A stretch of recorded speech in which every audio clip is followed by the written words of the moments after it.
So in this first video, we are really trying to understand what the buttons are doing and how to change different settings. So when you first turn on the SuperBrain, it's important to understand that you don't feel nothing at first, but then you have to press the first button to activate the Telehaptic feedback.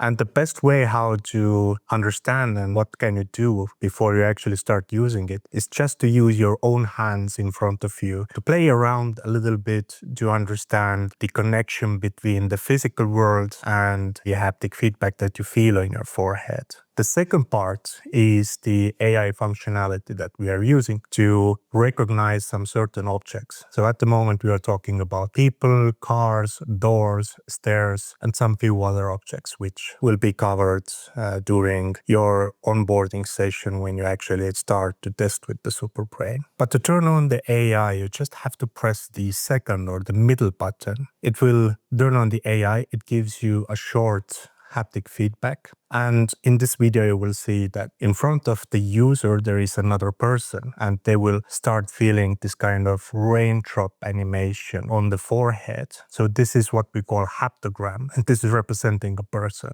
Different objects have different animations. So for example, the person, as you saw in the video, it's a raindrop going top to down. So for example, for a door, it is actually a reverse animation. So it's coming from bottom and going up. In case of cars, you will feel this kind of wave animation coming from left to right. And in case of the stairs, you will start feeling this kind of pulsating animation. So this is really short introduction what the button do. And as you can see, you only need 2 or 3 buttons to navigate it. Just in addition, what I want to explain is that in the standard settings, the device can see up to 2 meters. It is really good for the inside room. So if you're in the office, if you're in a shop, or you're visiting the doctor. But if you want to use it outside, I really recommend to use the extended mode, which can see a little bit further than 3 meters. So in order to change